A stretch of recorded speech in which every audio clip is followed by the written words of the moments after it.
वासुदेवाय। ओम नमो भगवते वासुदेवाय।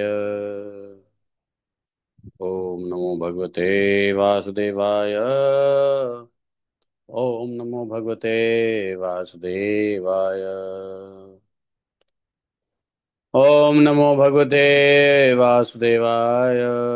ओम नमो भगवते वासुदेवाय। ओम नमो भगवते वासुदेवाय। ओम नमो भगवते वासुदेवाय। नारायणं नमस्कृत्यं नरं चैव नरोत्तमं देवीं सरस्वतीं व्यासं ततो जयमुदीरयेत्। नष्टप्रायसुभद्रेषु नित्यं भागवतसेवया भगवतिरुत्तमश्लोके भक्तिः भवति नैष्ठकी। ॐ जन्मान्धश्रुतनव्याधितरतः चार्थे स्वभिज्ञाश्वराट् तेने ब्रह्मद्यादिकवये मुह्यन्ति यत् सूर्यः तेजो वारिमृदां यथा विनिमयो यतति सर्वमृषाम् धाम्नाय सदा निरस्तकुहकं सत्यं परमं धीमहि धर्मः प्रोजितकैत्वत्र परमो निर्मत्सराणां सतां विद्धिं मातृवस्तु शिवदं तापत्रयोन्मूलनम् श्रीमद्भागवतमहामुनिकृते किं वा परमेश्वरः सद्यो हृदयवृद्धत्यकृतिभिः शुश्रूभिततक्षणात् निगमकल्पतरोर्गलितं फलं सुखमुखादद्रवितसंयुतम् पिबत भागवतं रसमालयं मुहुरः रसिका भुवि भावुकाः।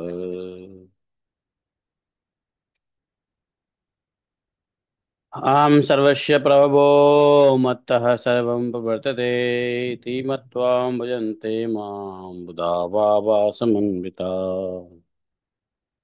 मच्चित्ता मद्गतप्राणा बोधयन्तः परस्परं कथयश्च मां नित्यं तुष्यन्ति च रमन्ति च तेषां सततयुक्तानां भजतां प्रीतिपूर्वकं ददामि बुद्धियोगं तं येन मापयान्ति ते तेषामेवानुकम्पार्थम् अहम् अज्ञानजं तमः नास्यात्मभावस्थो ज्ञानदीपेन भास्यता अहमेवासमेवाग्रे नान्यत् सतसत्परम् पश्चादमते तस्य यवशिष्येत स्वस्म्यहम् तृतीयर्थं यत् प्रतीयेत न प्रतीयेत चात्मनि तद्विद्यादातुनो माया यथा भासो यथा तमः यथा महान्ति भूतानि भूतेषु चावचिष्यनु प्रविष्टान्यप्रविष्टानि तथा तेषु न तेष्वहम् एतावदेव जिज्ञासं तत्त्वजिज्ञासुनात्मना अन्यव्यतिरेकाभ्यां यत्स्यात् सर्वत्र सर्वदा हरे कृष्णा कृष्ण कृष्ण हरे हरे हरे राम राम राम हरे हरे।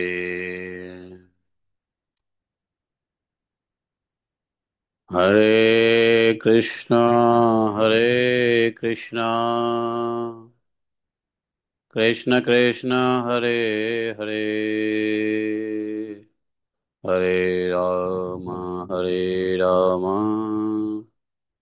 राम राम हरे हरे। बोले ग्रंथराज श्रीमद् भागवत महापुराण की जय।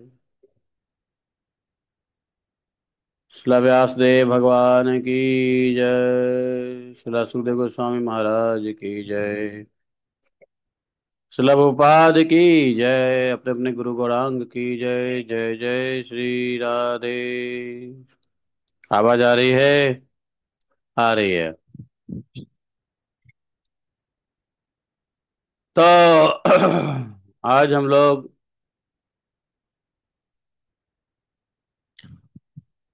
श्रावण शुक्ल द्वितीया, हम्म आज अश्लेषा नक्षत्र है। श्रावण शुक्ल द्वितीया, नक्षत्र अश्लेषा, शनिवार। सूर्य कर्क राशि में और चंद्र राशि कर्क है। 4 बजे तक, 4 बजे के बाद चंद्र राशि सिंह। तो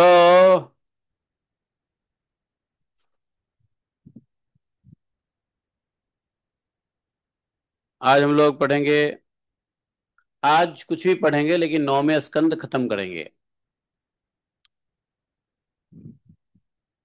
हैं।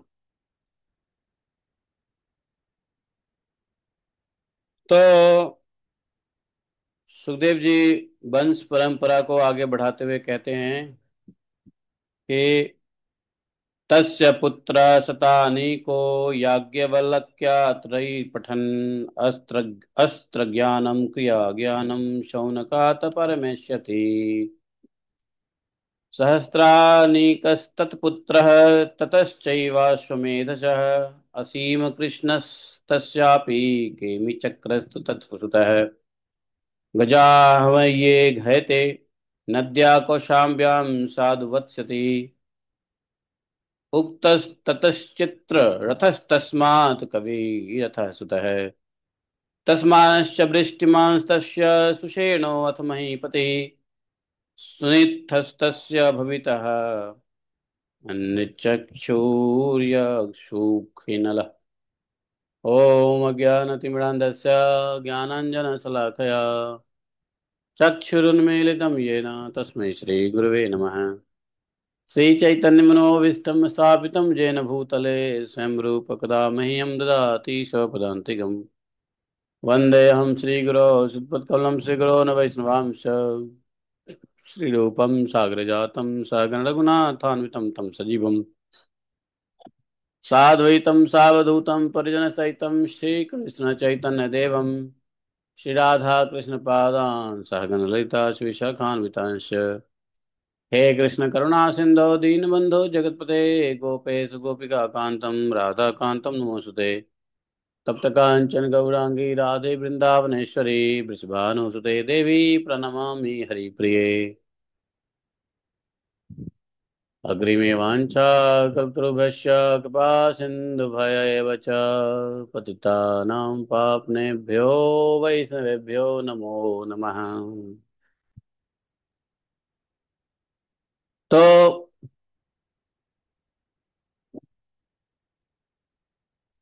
आगे वंश परंपरा में बताया कि जन्मेजय का पुत्र कौन होगा? शतानिक। और वह यज्ञवालक ऋषि से तीनों वेद और कर्म कांड की तथा कृपाचार्य से अस्त्र विद्या की शिक्षा प्राप्त करेगा, शतानिक। और शौनक जी से आत्मज्ञान का संपादन करके भगवान को प्राप्त होगा। शतानिक का पुत्र होगा सहस्त्राणिक, सहस्त्राणिक का पुत्र होगा अश्वमेधज, अश्वमेधज का पुत्र होगा असीम कृष्ण, असीम कृष्ण का पुत्र होगा नेमि चक्र। जब हस्तिनापुर गंगा जी में बह जाएगा तब वह कौशाम्बी पुरी में सुखपूर्वक निवास करेगा। नेमि चक्र का पुत्र होगा चित्ररथ, चित्ररथ का होगा कविरथ, कविरथ का होगा वृष्टिमान, वृष्टिमान का राजा सुषेण पुत्र होगा। सुषेण का पुत्र होगा सुनित, सुनित का पुत्र होगा निश्चक्षु, निश्चक्षु का सुखीनल, सुखीनल का परिलप, परिप्लव, परिप्लव का होगा सुनय, सुनय का होगा मेधावी, मेधावी का होगा निपंजय, निपंजन का होगा ध्रुव, और ध्रुव का पुत्र तिमि होगा। तिमि से बृहद्रथ, बृहद्रथ से सुदास, सुदास से सतनीक, सतनीक से दुर्दमन, दुर्दमन, और दुर्दमन से वही नर, वही नर से दंडपाणि, दंडपाणि का पुत्र होगा निमि, निमि के, निमि से राजा क्षेम का जन्म होगा। और इस प्रकार मैंने तुम्हें ब्राह्मण और क्षत्रिय दोनों के उत्पत्ति स्थान सूर्य, चंद्रवंश, सोमवंश, चंद्रवंश को सोमवंश भी कहते हैं। तो बोला कि तुमने, मैंने सोमवंश का वर्णन सुनाया। बड़े बड़े और ऋषि इस वंश का सत्कार करते हैं। यह वंश कलयुग में राजा क्षेमक के साथ समाप्त हो जाएगा। कलयुग तो शुरू हो ही जाता है। तो लगभग लगभग कितने वर्ष हो गए? अगर देखा जाए तो जन्मेजय के बाद कितने वंश हो गए? जन्मेजय के बाद 25-30 वंश हो गए। तो 25-30 वंश का मतलब क्या हो गया कि लगभग 300-400 वर्ष। परीक्षित जी के जाने के बाद 400-500 वर्ष मान लो कि अंदर अंदर ये सारे सोमवंश का अंतिम राजा के साथ, क्षेमक के साथ, यह सोमवंश समाप्त हो जाएगा।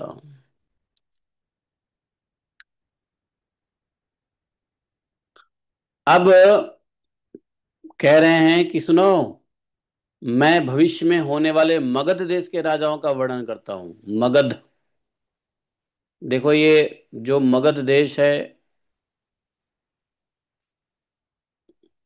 उसका जिक्र भागवतम में भी है। भागवतम में बहुत सारे देशों का जिक्र है। जैसे मणिपुर, मणिपुर का भी जिक्र है भागवत में। समझे? भागवत में मणिपुर का भी जिक्र है।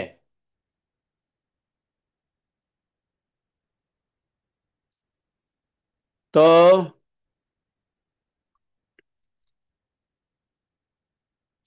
मगध देश का राजा जरासंध, उसका पुत्र कौन होगा? सहदेव। और उससे सहदेव से होगा मार्जारी, मार्जारी से सुतसवा, सुतसवा से ययुतायु, और अयुतायु से निर्मित्र नामक पुत्र होगा। और निर्मित्र के सुनक्षत्र, सुनक्षत्र, सुनक्षत्र के बृहत्सेन, बृहत्सेन के कर्मजीत, कर्मजीत के शितंजय, शितंजय के विप्र, और विप्र के पुत्र का नाम होगा सूची। सूची से क्षेम होगा, क्षेम से सुब्रत, सुब्रत से धर्मसूत्र, धर्मसूत्र से शम, शम से होगा दुमतसेन, दुमतसेन से होगा सुमति, और सुमति से सुबल का जन्म होगा। हरे कृष्णा, इधर आना। हाँ जल्दी आओ, एक सेकेंड। बताया कि सुनित का सत्यजित, सत्यजित का विश्वजित, विश्वजित का पुत्र रिपुंजय होगा। ये सब बृहद बृहद्रथ वंश के राजा होंगे। और इनका शासनकाल 1000 वर्ष के भीतर होगा।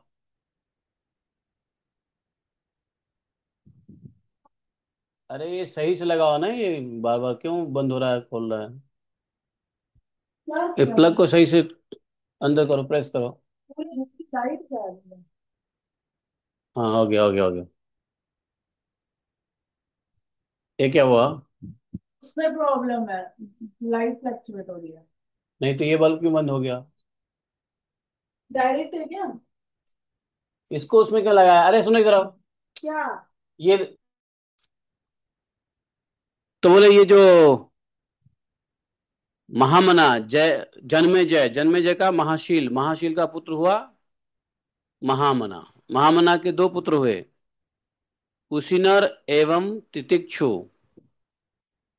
कुशीनर के 4 पुत्र थे, शिवी, वन, शमी और दक्ष।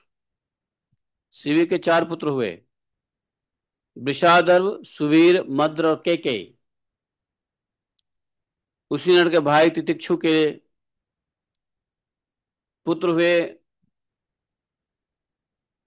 ऋषद्रथ, ऋषद्रथ के हेम, हेम का पुत्र हुआ सुतपा, और सुतपा के बलि नामक पुत्र हुआ बलि। राजा बलि की पत्नी के गर्भ से दीर्घतमा मुनि के 6 पुत्र उत्पन्न हुए, अंग, बंग, कलिंग, सुमन, पंड्रु, आंध्र। इन लोगों ने अपने अपने नाम से भारत के पूर्व दिशा में 6 देश बनाए। ये अंग, बंग, अंग नरेश, वंग नरेश, कलिंग नरेश। अभी कलिंग जो है कहाँ है? कलिंग कहाँ है? वही उड़ीसा, उड़ीसा को कलिंग कहते हैं। तो अंग, बंग, कलिंग, सूर्य, पुंड्र और आंध्र, इन लोगों ने 6 देश बनाए। अंग का पुत्र हुआ खनपान, खनपान का दिविरथ, दिविरथ का धर्मरथ, धर्मरथ का चित्ररथ।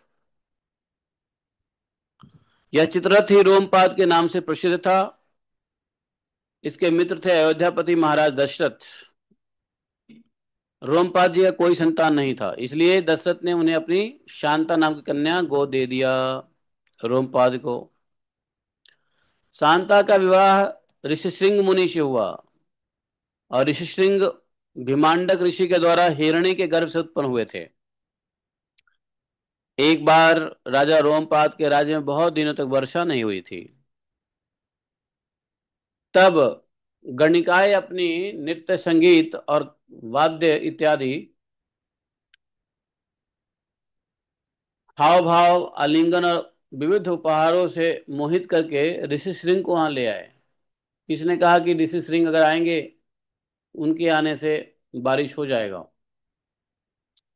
ऋषि श्रृंग को आते ही वर्षा हो गया, और उन्होंने ही इंद्र देवता का यज्ञ कराया। तब संतानहीन राजा रोमपाद को ही पुत्र हुआ, और पुत्रहीन दशरथ ने भी उन्हीं के प्रयत्न से 4 पुत्र प्राप्त किए थे। रोमपाद का पुत्र हुआ चतुरंग, और चतुरंग का पृथुलाक्ष, पृथुलाक्ष के बृहद्रथ, बृहत्कर्मा, बृहद्भानु 3 पुत्र हुए। बृहद्रथ, बृहद्रथ का पुत्र हुआ बृहन्मना, और बृहन्मना का जयद्रथ। और जयद्रथ की पत्नी का नाम क्या हुई? संभूति। उसके संभूति के गर्भ से एक पुत्र का जन्म हुआ, उसका नाम हुआ विजय। विजय का धृति, धृति का पुत्र हुआ धृतव्रत, धृतव्रत का पुत्र हुआ सत्कर्मा, सत्कर्मा का पुत्र हुआ अधिरथ, और अधिरथ की कोई संतान नहीं थी। एक दिन वह गंगा तट पर खेल रहा था अधिरथ। देखा कि पिटारी में नन्हा सा शिशु, जब गंगा के पास में खेल रहा था, तो देखा पिटारी में एक नन्हा सा शिशु बह के आ रहा है। उसने उसको अपना पुत्र बनाया। यही कौन हुआ? कर्ण।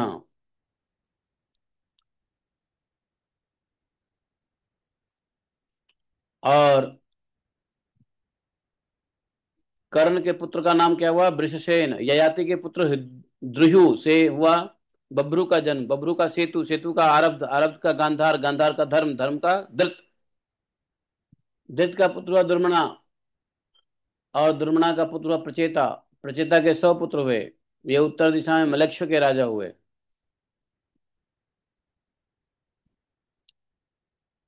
ययाति के पुत्र हुआ तरबशु का वन्नी, वनिका का गर्भ, गर्भ का भानुमान, भानुमान का त्रिभुआ, त्रिभानु, त्रिभानु का उदार बुद्धि, उदार बुद्धि से करंदम, करंदम का पुत्र हुआ मरुत, मरुत संतानहीन था, इसलिए उसने पूर्ववंशी दुष्यंत को अपना पुत्र बनाकर रखा था। परंतु दुष्यंत राज्य की कामना से अपने ही वंश में लौट आए। आगे ययाति के वंश का थोड़ा वर्णन करते हैं। ययाति का सबसे पहला पुत्र क्या था? कौन था? यदु। तो अब यदु यहां से एक वंश आरंभ होता है, उसको यदु वंश कहलाता है। तो बोले परीक्षित जी, महाराज यदु का वंश परम पवित्र और मनुष्यों में के समस्त पापों को नष्ट करने वाला वंश। जो मनुष्य इस वंश का श्रवण करेगा वह सभी पापों से मुक्त हो जाएगा। इस वंश में स्वयं भगवान परब्रह्म श्री कृष्ण ने मनुष्य के रूप में अवतार लिया था। यदु के 4 पुत्र थे, सहस्त्रजीत, क्रोष्टा, नल, रिपु। सहस्त्रजीत से सतजीत का जन्म हुआ। सतजीत के 3 पुत्र हुए, महा है, वेणु है, और है। है का पुत्र धर्म, धर्म का नेत्र, नेत्र का कुंती, कुंती का सोहंजी, सोहंजी का महिष्मान, और महिष्मान का पुत्र था भद्रसेन। भद्रसेन के 2 पुत्र थे, दुर्मद और धनक। धनक के 4 पुत्र हुए, कृतवीर्य, कृताग्नि, कृतवर्मा और कृतौजा। कृतवीर्य का पुत्र अर्जुन था। वह 7 द्वीप का एक क्षत्र सम्राट। उसने भगवान के अंश अवतार श्री दत्तात्रेय जी से योग विद्या और अनिमा, लघिमा जैसी सिद्धियों को प्राप्त किया। इसमें संदेह नहीं कि संसार का कोई भी सम्राट यज्ञ, दान, तपस्या, योग, शास्त्र ज्ञान, पराक्रम और विजय आदि गुण से कार्तवीर्य अर्जुन की बराबरी नहीं कर सकेगा। सहस्त्रबाहु अर्जुन 85,000 वर्ष तक 6 इंद्रियों से अक्षय विषयों का भोग करता रहा। इसके बीच न तो उसके शरीर का बल कम हुआ और न तो कभी उसने यह स्मरण किया कि धन का नाश हो जाएगा। ऐसा कर दो कर दो कर दो कर दो। डिस्टर्ब कर रहा है वो। बस ठीक है। सहस्त्रबाहु अर्जुन 85,000 वर्ष तक बताओ भोग भोगता रहा। उसके धन की नाश की तो बात क्या है, ऐसा प्रभाव था कि इसके जैसे इसका प्रभाव, सहस्त्रबाहु का प्रभाव ऐसा था। सहस्त्रबाहु अर्जुन, उसका प्रभाव ऐसा था कि जो इसका स्मरण करता था उसके खोया हुआ धन वापस आ जाता था। इसका धन क्या नाश होगा, और धन भी मिलता था। यदि किसी का धन खोया हुआ हो, सहस्त्रबाहु अर्जुन का स्मरण करो। जिसको धन प्राप्त करनी होवे तो वो भी सहस्त्रबाहु अर्जुन का स्मरण कर सकता है, उनके जीवनी का स्मरण कर सकता है। बोले कि ऐसा थे वो, उनकी ऐसी तो विचित्र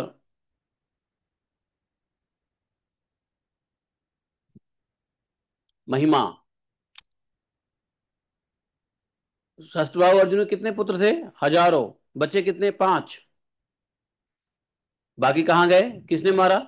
सहस्त्रबाहु अर्जुन के पुत्र को किसने मारा? परशुराम जी मार दिए। बचे हुए पुत्र कौन थे? जयध्वज, सूरसेन, वृषभ, मधु और उर्जित। अब जयध्वज के पुत्र का नाम तालजंग। तालजंग से 100 पुत्र हुए। तालजंग नामक क्षत्रिय कहलाए। और महर्षि औरवकी की शक्ति से राजा सगर ने उनका संहार कर डाला।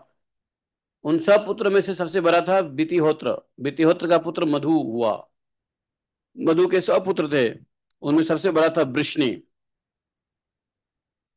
इसी मधु, वृष्णि और यदु के कारण यह वंश माधव, वार्ष्णे और यादव के नाम से प्रसिद्ध हुआ। यदुनंदन कृष्टु के पुत्र का नाम था ब्रिजिनवास। ब्रिजिनवान का पुत्र हुआ स्वाही। स्वाही का रुकेशु। रुकेशु का चित्ररथ। और चित्ररथ के पुत्र का नाम था शशविंदु। वह परम योगी, महान सौभाग्य, ऐश्वर्य संपन्न और अत्यंत पराक्रमी था। वह 14 रत्नों का स्वामी, चक्रवर्ती और युद्ध में अजय था।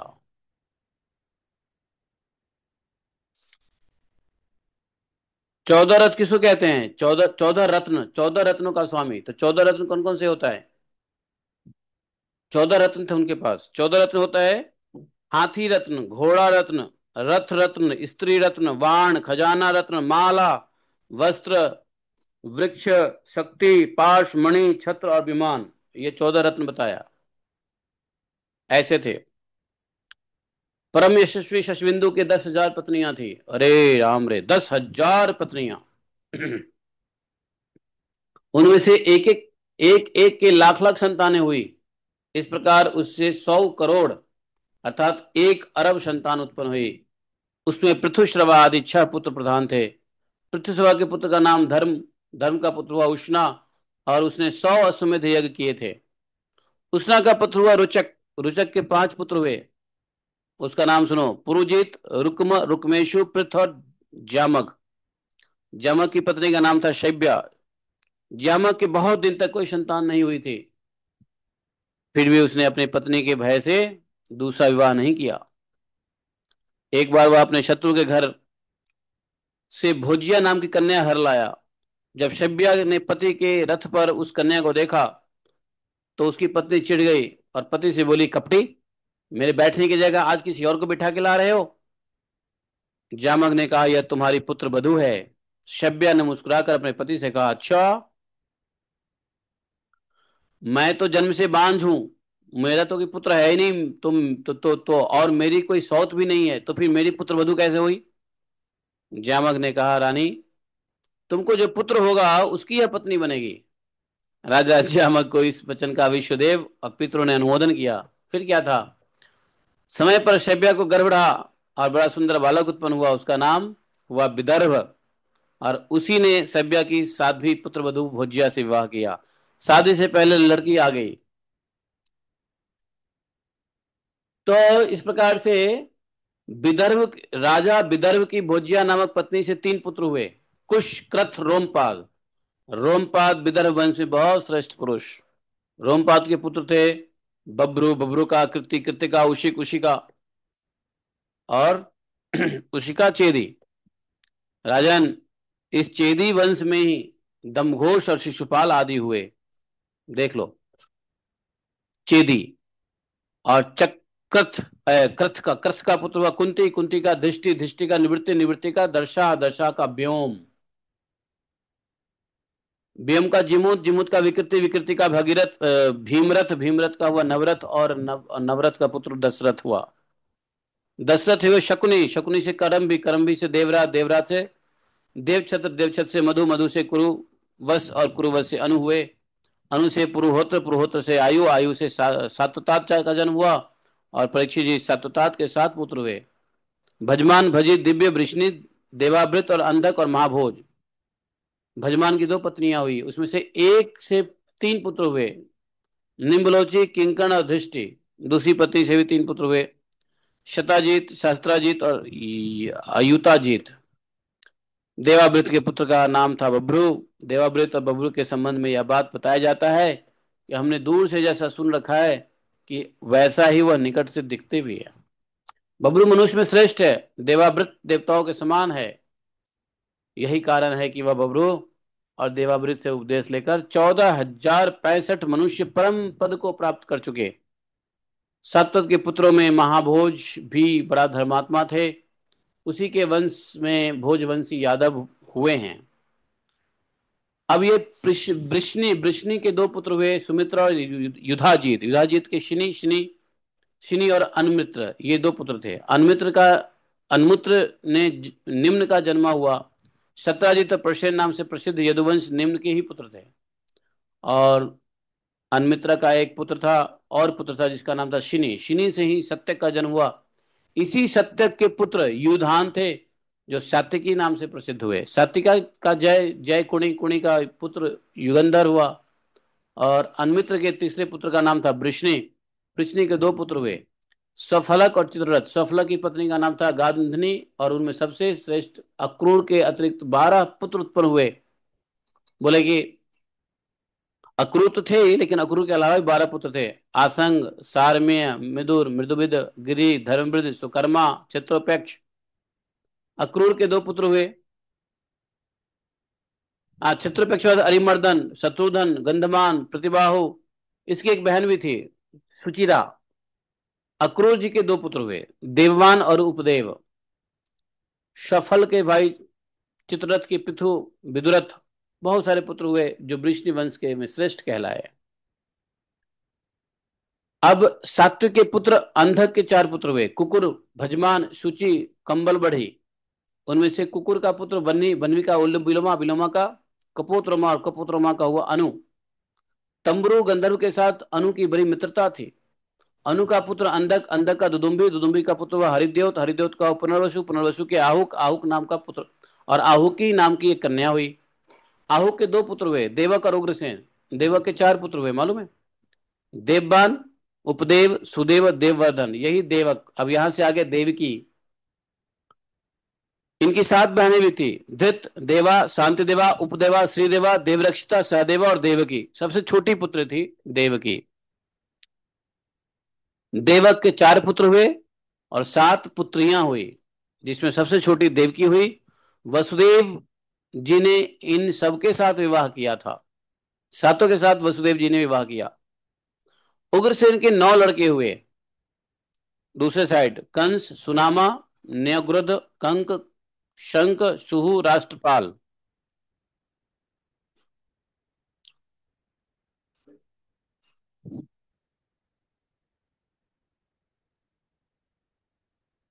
कंस सबसे बड़ा था।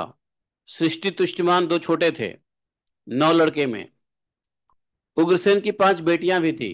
कंसा, कंसवती, कंका, शुड़भु और राष्ट्रपालिका। इनका विवाह देवभाग आदि वसुदेव जी के छोटे भाइयों से हुआ था।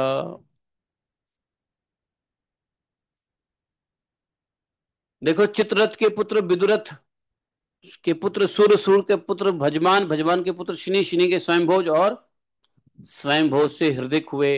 हृदिक से 3 पुत्र हुए, देवबाहु, सद्धनवा, कृतवर्मा। देवमीढ़ के पुत्र सूर की पत्नी का नाम था मारिशा। उन्होंने उसके गर्भ से 10 निष्पाप पुत्र उत्पन्न किए।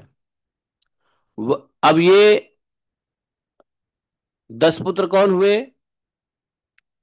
वसुदेव, देवभाग, देवश्रवा, आनक, सृंजय, श्यामक, कंक, शमिक, वत्सक और वृक। ये सब पुण्यात्मा थे। वसुदेव जी के जन्म के समय देवताओं के नगाड़े और नौबत स्वयं बजने लगी। जैसे वसुदेव जी जन्म लिए, आनक दुदुम्बिया बजने लगे, क्योंकि वे भगवान श्री कृष्ण के पिता होने वाले हैं। पिता आ गए। वसुदेव आदि की 5 बहनें भी थी। वसुदेव के 5 बहनें थी। पृथा, पृथा किसको कहते हैं? कुंती को कहते हैं पृथा। श्रुतदेवा, श्रुतकृति, श्रुतशवा और राजाधिदेवी। वसुदेव के पिता सूरसेन के एकमात्र मित्र थे। सूरसेन के एकमात्र मित्र वसुदेव। सूरसेन के पिता, सूरसेन तो अ, वसुदेव जी के पिता थे, लेकिन वसुदेव जी का एक मित्र थे, उनका नाम था कुंती भोज। कुंती भोज की कोई संतान नहीं थी, इसलिए सूरसेन जी ने कुंती को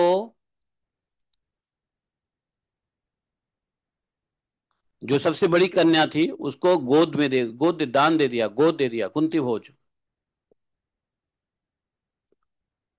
लेकिन वो वसुदेव के बहन थी, और भगवान कृष्ण की क्या हुई? बुआ। तो अपनी बहन थी, लेकिन वो कुंती भोज को दान में दिया गया था। गोद गोद ले लिया था कुंती भोज ने। भगवान की बहुत बड़ी भक्त थी प्रथा। प्रथा ने दुर्वासा ऋषि को प्रसन्न करके उनसे देवताओं की देवताओं को आवाहन, देवताओं को बुलाने की विद्या सीख लिया था प्रथा ने। एक दिन उस विद्या के प्रभाव से परीक्षा लेने के लिए वह परम पवित्र भगवान सूर्य देव का आवाहन किया, बुलाया, बुलाई। उसी समय भगवान सूर्य आ गए। ये जो विद्या लिया उसका वो परीक्षा कर रहे थे कि वास्तव में कोई देवता आते कि नहीं आते हैं। कुंती का हृदय आश्चर्य से भर गया। भगवान मुझे क्षमा कीजिए, मैंने तो परीक्षा करने के लिए इस विद्या का प्रयोग किया था। अब आप वापस जा सकते हैं, सॉरी। सूर्यदेव जी ने कहा, देखो देवी, मेरा दर्शन निष्फल नहीं हो सकता, इसलिए हे सुंदरी, अब मैं तुमसे एक पुत्र उत्पन्न करना चाहता हूं। हाँ, अवश्य ही तुम्हारी योनि दूषित न हो, इसका उपाय मैं कर दूंगा। तब तक कुंती का विवाह नहीं हुआ था। सूर्यदेव ने कहा, मैं वापस तो लौट नहीं सकता बिना कुछ दिए हुए। तो बोले, मैं तुमको एक उत्पन्न करता हूं तुमसे, और तुम स्वच्छ भी रहोगी, तुम्हारा योनि दूषित नहीं होगा, अर्थात विवाह। यह कहकर भगवान सूर्य ने गर्भ स्थापित कर दिया, और इसके बाद वे स्वर्ग चले गए। उसी समय उससे, कुंती से एक बड़ा सुंदर तेजस्वी शिशु उत्पन्न हुआ, और देखने में दूसरे सूर्य के समान जान पड़ता था। प्रथा अर्थात कुंती ने लोक निंदा के डर से डर गई, इसलिए उसने बड़े दुख से उस बालक को नदी के जल में छोड़ दिया। उसी प्रथा का विवाह तुम्हारे परदादा पांडु से हुआ था, जो वास्तव में सच्चे वीर ही थे। परीक्षित जी, प्रथा की छोटी बहन, क्या नाम था उसका? श्रुतदेवा का विवाह कुरु देश के अधिपति वृद्ध शर्मा से हुआ था, और उसकी गर्भ से दंतवक्त्र नाम का जन्म हुआ। यह वही दंतवक्त्र है जो पूर्व जन्म में शनक आदि ऋषियों के श्राप से हिरण्याक्ष हुआ था। कैकेयी देश के राजा धृष्टकेतु ने सुतकृति से विवाह किया था और उससे संतर्दन आदि 5 कैकेयी राजकुमार उत्पन्न हुए थे। और राजा दिदेवी का विवाह जयसेन से हुआ, उसके 2 पुत्र हुए, विंद अनुविंद। वे दोनों ही अवंती के राजा हुए। चेदीराज दमघोष ने शुद्ध श्रवा का पाणी ग्रहण किया। उनका पुत्र था शिशुपाल। शिशुपाल का वर्णन 7वें स्कंद में हो चुका है। वसुदेव जी के भाइयों में से देवकी भाग की देव भाग की पत्नी, वसुदेव जी के अन्य भाई जो थे उसमें से देव भाग की पत्नी कंसा के गर्भ से 2 पुत्र हुए, चित्रकेतु और बृहद्वल। देवसभा की पत्नी कंसवती से सुवीर और इशुमान नाम के 2 पुत्र हुए। आनक की पत्नी कंका के गर्भ से भी 2 पुत्र उत्पन्न हुए, सत्यजित और पुरुजित। सृंजय ने अपनी पत्नी राष्ट्रपालिका के गर्भ से वृष और दुर्मर्शन, ये कई पुत्र उत्पन्न किए। इसी प्रकार श्यामक ने सूरवीर शूरभु नामक की पत्नी से हरिकेश हिरण्याक्ष नामक 2 पुत्र उत्पन्न किए। मिस्र केसी के अप्सरा के गर्भ से वत्सक के भी वृक आदि कई पुत्र उत्पन्न हुए। वृक ने दुर्वाक्षी के गर्भ से तक्ष पुष्कर और शाल आदि। ये सब वसुदेव जी के जो छोटे भाई थे उनकी बातें हो रही है। वसुदेव जी तो शमिक की पत्नी सुदामनी ने भी सुमित्र और अर्जुन पाल आदि कई पुत्र उत्पन्न किए। कंक की पत्नी कर्णिका के गर्भ से 2 पुत्र उत्पन्न हुए, ऋतधाम और जय।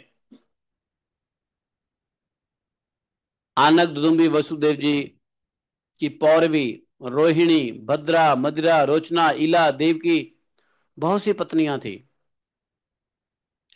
वसुदेव जी को आनक दुदुम्बी भी कहते हैं, क्योंकि जब वसुदेव जी का जन्म हुआ था तो स्वर्ग के सभी देवता दुदुम्बिया बजाने लगे थे, इसलिए आनक दुदुम्बी भी कहते हैं। आनक दुदुम्बी वसुदेव जी का कितनी पत्नियां थी? पौरवी, रोहिणी, भद्रा, मदिरा, रोचना, इला और देवकी। रोहिणी के गर्भ से आए वसुदेव जी बलराम, गद, सारन, दुर्मद, विपुल, ध्रुव और कृत, बहुत सारे पुत्र हुए। पहला पुत्र था बलराम। और पौरवी के गर्भ से 12 पुत्र उत्पन्न हुए, भूत, सुभद्र, भद्रवाह, दुर्मद और भद्र। ये सब भगवान कृष्ण के कौन हुए? भगवान कृष्ण से कौन हुए? देवकी से भगवान कृष्ण। और ये सब देवकी के सौतेले सौत है, सौत अर्थात ये भगवान के सौतेले भाई लोग हैं, तो ये लोग भाई ही कहलाते हैं। तो पौरवी के गर्भ से हुआ इतने पुत्र। नंद, उपनंद, कृतक, सूर आदि मदिरा के गर्भ से उत्पन्न हुए थे। अब देख लो,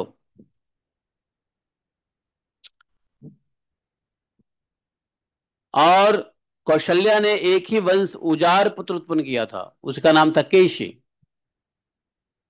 उसने रोचना के से हस्त और हेमांगद आदि तथा इला से उरुबल्क आदि प्रधान यदुवंशी पुत्र को जन्म दिया।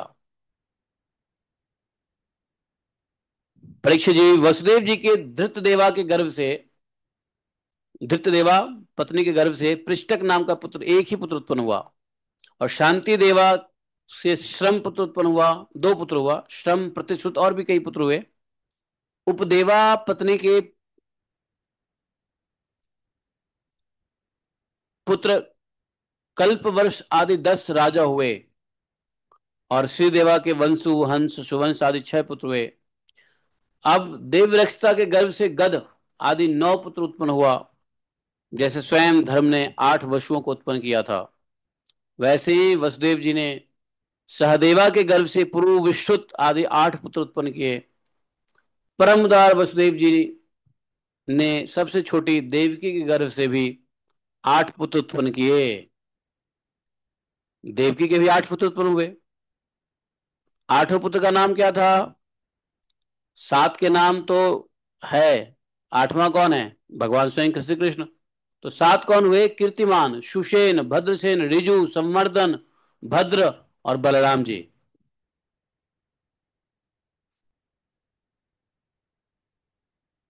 और उन दोनों के 8वें पुत्र स्वयं भगवान ही थे। परीक्षित जी, तुम्हारी परम सौभाग्यवती दादी सुभद्रा भी देवकी जी की ही कन्या थी।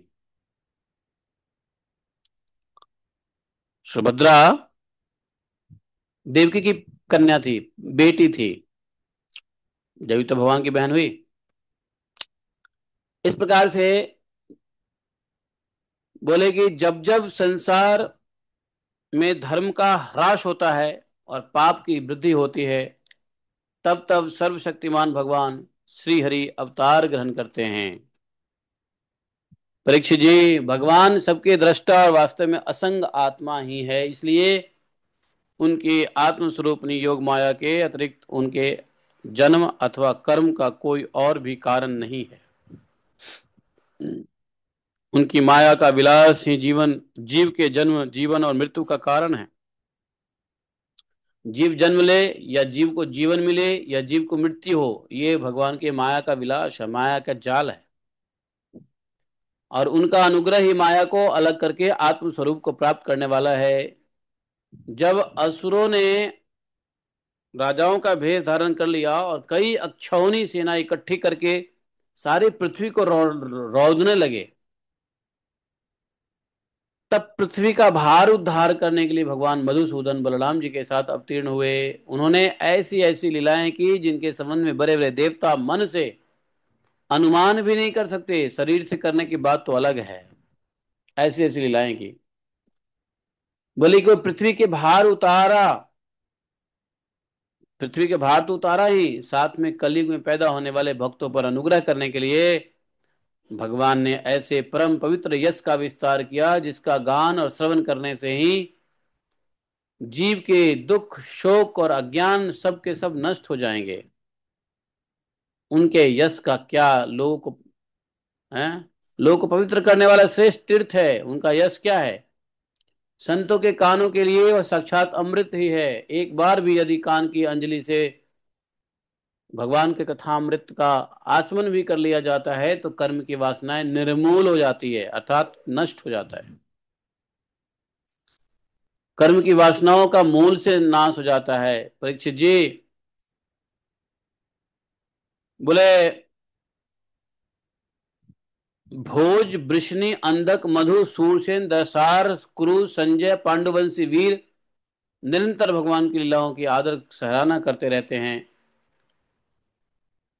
उनका श्यामल शरीर सर्वांग सुंदर था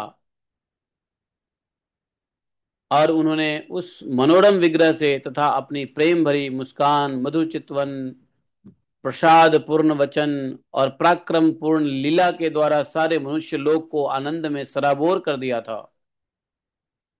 भगवान के मुख कमल की शोभा तो निराली ही थी। मकराकृति कुंडल से उनके कान बड़े कमनीय मालूम पड़ते थे। उनकी आभा से कपोलों का सौंदर्य और भी खुल उठता था। जब वे विलास के साथ हंस देते तो उनके मुख पर निरंतर रहने वाली आनंद में तो मानो क्या बढ़ोतरी हो जाती है। जो भी भगवान कृष्ण को देखता, नर नारी अपने नेत्रों के प्याले से उसके मुख की माधुरी का, मिठास का निरंतर पान करता रहता। लेकिन फिर भी भगवान कृष्ण को देखने से तृप्ति नहीं होती उनको। वे उनका रस ले लेकर आनंदित होते ही, परंतु पलक के गिरने से उनके गिरने वाले निमि पर खींचते भी थे। भगवान लीला पुरुषोत्तम अवतीर्ण हुए मथुरा में। कहा? और वासुदेव जी के घर, मथुरा में वासुदेव जी के घर, परंतु वहां रहे नहीं। वहां से गोकुल में नंद बाबा के घर चले गए। वहां अपना प्रयोजन, क्या प्रयोजन था? ग्वाल, गोपी और गायों को सुखी करना था। पूरा करके जब उनको सुखी किया, पूरा करके मथुरा लौटे। ब्रज में, मथुरा में और द्वारका में रहकर अनेकों शत्रुओं का संहार किया। बहुत सी स्त्रियों से विवाह करके हजारों पुत्र उत्पन्न किए। साथ ही लोगों में अपने स्वरूप का साक्षात्कार कराने वाली अपनी वाणी स्वरूप श्रुतियों की मर्यादा स्थापित करने के लिए अनेकों यज्ञ स्वयं स्वयं अपना ही यज्ञ किया। भगवान स्वयं, कृष्ण स्वयं परब्रह्म थे। यज्ञ में परब्रह्म की आराधना होती है, तो भगवान ने स्वयं यज्ञ किया और स्वयं के लिए किया। कौरव और पांडवों के बीच उत्पन्न हुए आपस की कलह से उन्होंने पृथ्वी का बहुत सा भार हल्का कर दिया। और युद्ध में अपनी दृष्टि से ही राजाओं की बहुत सी अक्षौनी सेना विध्वंस करके संसार में अर्जुन की जीत का डंका पिटवा दिया। फिर उद्धव को आत्म तत्व का उपदेश किया भगवान ने, और इसके बाद वे अपने धाम को सिधार गए। तो यहाँ पर चंद्रवंशियों का वर्णन करते करते भगवान कृष्ण के ब्रीफ लाइफ हिस्ट्री भी बता दिया। भगवान कहाँ जन्म लेंगे, फिर कहाँ जाएंगे, क्या करेंगे, उसके बाद क्या करेंगे, उसके बाद क्या करेंगे, सब कुछ जो है ना, तकरीबन 4-5 श्लोक में पूरा सुना दिया।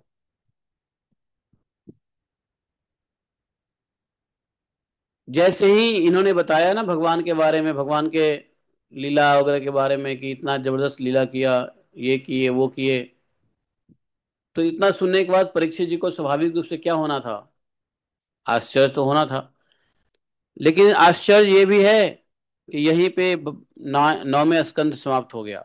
नौवें स्कंद टोटल लगभग लगभग वंशों का वर्णन है, लेकिन यह बड़े पुण्य वंश है, इसको छोड़ना नहीं चाहिए, इसको भी वंशावली को भी पढ़ना चाहिए, वंशावली के नाम स्मरण करने चाहिए, समझे।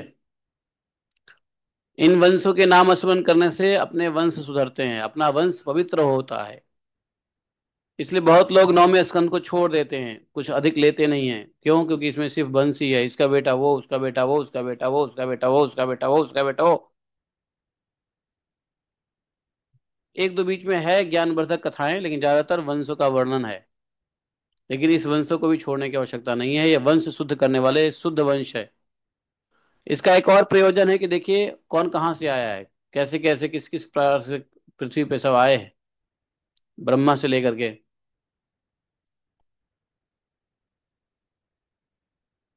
तो नौवें स्कंद यहाँ पे समाप्त हो गया। हरिओम तत्सत। ठीक है। 10वें अध्याय हम लोग, 10वें स्कंद जैसे कि हमने कहा था कल से शुरू करेंगे, तो कल से ही शुरू करते हैं, अच्छा रहेगा। कुछ नहीं है, परीक्षित महाराज जी प्रश्न करेंगे बड़े आश्चर्यपूर्वक। परीक्षित महाराज का प्रश्न भी बड़ा लंबा है, छोटा नहीं है। 13 श्लोक में परीक्षित महाराज प्रश्न करते हैं। आपने ये बताया, आपने वो बताया, आपने वो बताया, आपने ऐसा कहा, आपने वैसा कहा, आप मुझे डिटेल ऐसे भगवान कृष्ण की सुधामयी लीला का पान कराइए।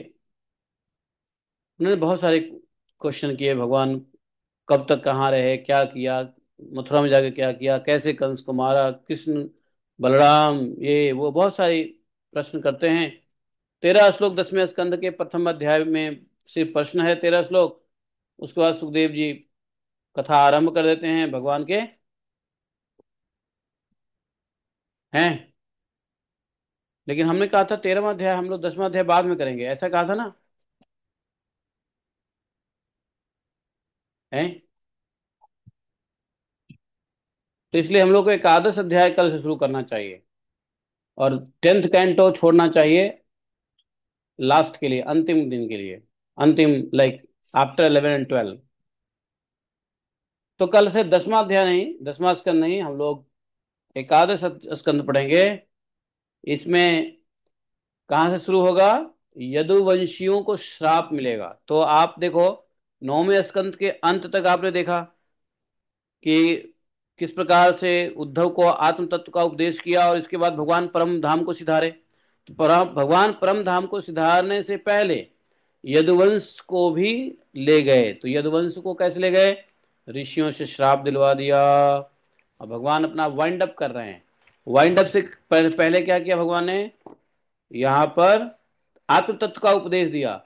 इसलिए 9वां अध्याय, 11वां अध्याय जो है, 9 के बाद सीधा 11 में जाओगे तो लिंक ब्रेक नहीं है, भागवतों का लिंक ब्रेकेज नहीं है। सीधा 9 से 11वें अध्याय में आओगे तो उसमें वही है, किस प्रकार से अपने अपने अपनों का ही संहार किया, सबको भगवत धाम भेज दिया और आत्म तत्व का उपदेश दिया। तो इसी अध्याय में, इसी स्कंध में उद्धव गीता भी आएगा। आत्म तत्व का उपदेश देते हैं। तो जिस आत्म तत्व का उपदेश, यहाँ पे देखो अंतिम श्लोक है ना 67 में, कि प्रवोच्च प्रोच्यो उद्धवाय च परम समागात सुधाम। तो उद्धव जी को जो आत्म तत्व ज्ञान दिया, वह आत्म तत्व ज्ञान हम लोग कंटिन्यू करेंगे 11वें स्कंद में। ठीक है। तो लिंक ऐसा लगता है कि ब्रेकेज नहीं है। 11वें स्कंद में थोड़ा सा ओवरव्यू समझ लेते हैं 11वें स्कंद का।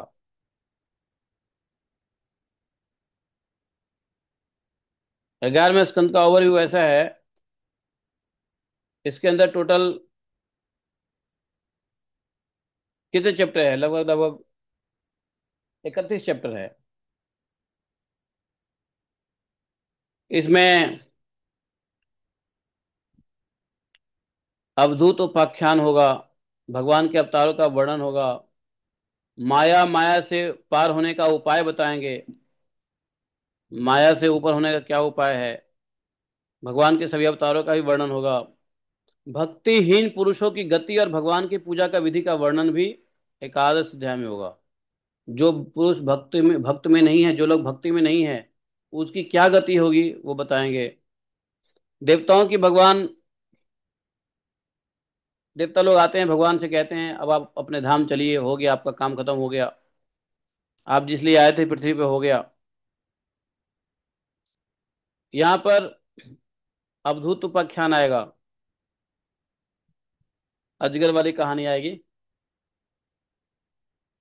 सत्संग की महिमा का वर्णन होगा, हंस रूप से सनक आदि का उपदेश, जो हंस रूप से भगवान ने सनक आदि को उपदेश दिया था, वो भी आएगा। भक्ति योग की महिमा और ध्यान की विधि का वर्णन करेंगे, वर्णाश्रम धर्म का निरूपण करेंगे, भगवान की विभूति, फिर वानप्रस्थ और संन्यास धर्म, भक्ति ज्ञान यम नियम आदि का वर्णन करेंगे, ज्ञान योग कर्म योग भक्ति योग। ये 11th कैंटो पूरा ज्ञान से भरा हुआ है। 11th canto is full of knowledge session है ये। यही तो है कौन सा तत्व? भगवत तत्व, जो उद्धव जी को दिया था। इसमें तीनों गुण का वर्णन होगा, क्रिया योग का वर्णन करेंगे, भागवत धर्म का निरूपण करेंगे, और बद्री, उद्धव जी को कहेंगे जाओ बद्री का आश्रम, और फिर भगवान यदुकुल का संहार करेंगे, और भगवान अपने धाम में जाएंगे। तो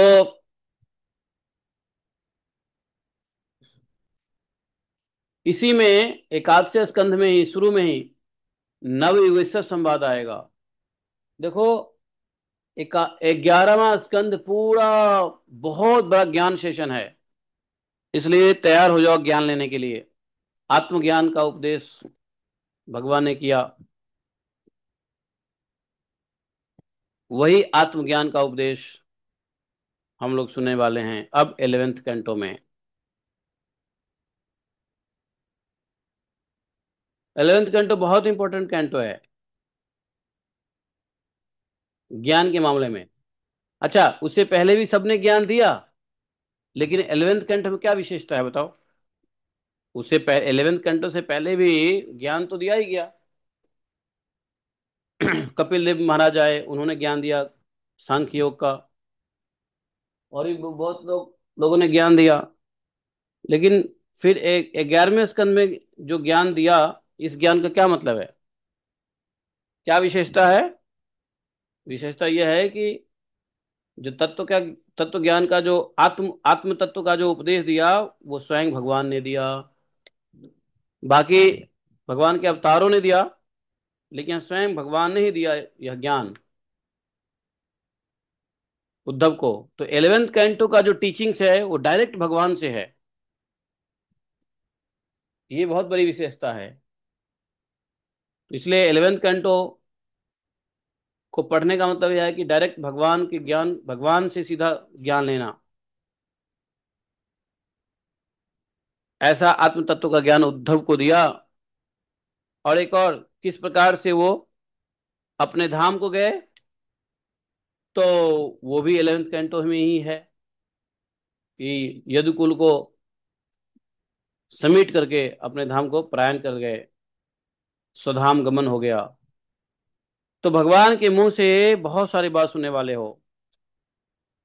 योगेश्वर, माया, माया के प्रकार, उससे पार कैसे हो जाओ, ब्रह्म कर्म योग, भगवान अपने अवतारों का भी वर्णन करेंगे,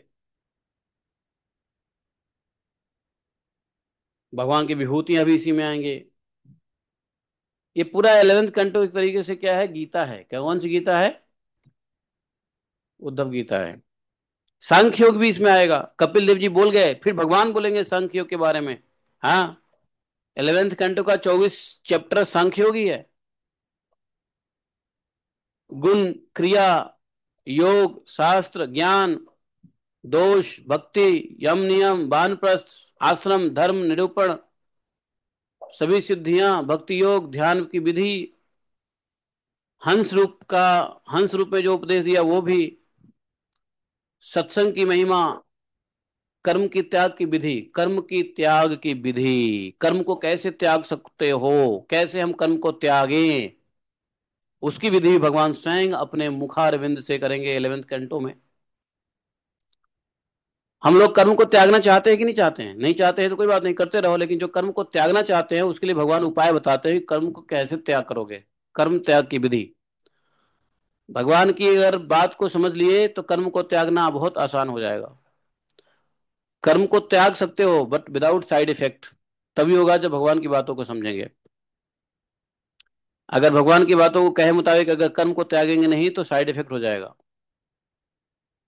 तो इतनी सारी विषय 11th कैंटो में भरा हुआ है। 11th कैंटो इज लाइक गागर में सागर है। पूरी भागवतम नहीं पढ़ा, आप दो चैप्टर पढ़ लो, दो कैंटो पढ़ लो। एक तो 11th कैंटो, दूसरा 10th कैंटो, बस। तो 11th कैंटो में पूरा ज्ञान है और 10th कैंटो में पूरा भगवान की लीला की कथा है। तो ज्ञान से क्या आती है? भक्ति। तो 11th कैंटो भक्ति है, और भक्ति में भगवान का स्मरण करते रहो, चिंतन करते रहो, उसके लिए 10th कैंटो है। बार बार पढ़नी चाहिए 11th और 10th, 11th और 10th, 11th और 10th। ज्ञान और भक्ति, ज्ञान और भक्ति। भगवान की कथा सुनना क्या है? भक्ति है। 11th कैंटो क्या है? ज्ञान है। तो ज्ञान और भक्ति भरा पड़ा है। 11 10, 11 10, ज्ञान भक्ति, ज्ञान भक्ति। तो ऐसे 11th कैंटो को हम लोग पढ़ने के लिए आर वी एक्साइटेड है? सुपर एक्साइटेड प्रभु जी। Super excited. 11th कैंटो में बहुत टाइम लगता है, बताऊं, बड़ा ज्ञान का विषय है। कभी कभी 2 2 महीना लग जाता है 11th कैंटो में, समझे? बहुत गहरी विषय है, भगवान के मुख से निकल रहा है। उद्धव गीता है, ज्ञान की गंगा है। ज्ञान की गंगा नहीं, ज्ञान का सागर है 11th कैंटो। रिपीटेशन है, सभी भागवतम के सभी ज्ञान का रिपीटेशन है। और रिपीटेशन किसका है, किसके द्वारा है? डायरेक्ट भगवान के मुख के द्वारा है। किसी ऋषि मुनि से नहीं है, भगवान के किसी अन्य अवतारों से नहीं है। साक्षात परब्रह्म परमात्मा श्री कृष्ण के मुख से ये सारे ज्ञान निश्चित होता है। तो 11th कैंटो को स्वागत कीजिए। 11th और 12th कैंटो भगवान के चरण कहे गए हैं, भागवतम रूपी भगवान के चरण कहे गए हैं। 11th दाया चरण, 12th बाया चरण, समझे? और चरण के ऊपर ही पूरा शरीर विचरण करता रहता है, नहीं? चरण के ऊपर ही पूरा शरीर विचरण करता है, नहीं करता है? तो 11th और 12th, 12th बाया लेग है और 11th भगवान के दाया लोग लेग है। भागवत रूपी भगवान की जो साहित्यिक अवतार है उसमें। और 10th कैंटो क्या है? भगवान का पेट। तो पेट में क्या होता है? भोजन जाता है, तृप्ति होती है। 10th कैंटो में भगवान की कथा पियोगे, तृप्ति होगी। पेट में भोजन जाता है तो आदमी स्वस्थ होता है। जब भगवान की कथा 10th कैंटो पढ़ोगे तो स्वस्थ हो जाओगे, मन स्वस्थ हो जाएगा, निर्मल हो जाएगा। 10th, जब हम भोजन करते हैं पेट में तो क्या होता है? ऊर्जा बनती है, रोग खत्म होता है। 10th कैंटो पढ़ोगे तो 10th कैंटो भागवत का पेट है। टेंथ कैंटो सुनने समझने से सारे भवरोग नष्ट हो जाएंगे। जैसे पेट में अच्छे भोजन करने से, पेट में दवाई देने से रोग नाश हो जाता है, उसी प्रकार से। तो टेंथ कैंटो पेट है, पेट है। वास्तव में पूरा शरीर पुष्ट होता है पेट से। टेंथ कैंटो पढ़ने से पूरा शरीर पुष्ट होगा। तो ये भी बहुत जरूरी है, लेकिन पेट से पहले पैर को समझ लेते हैं।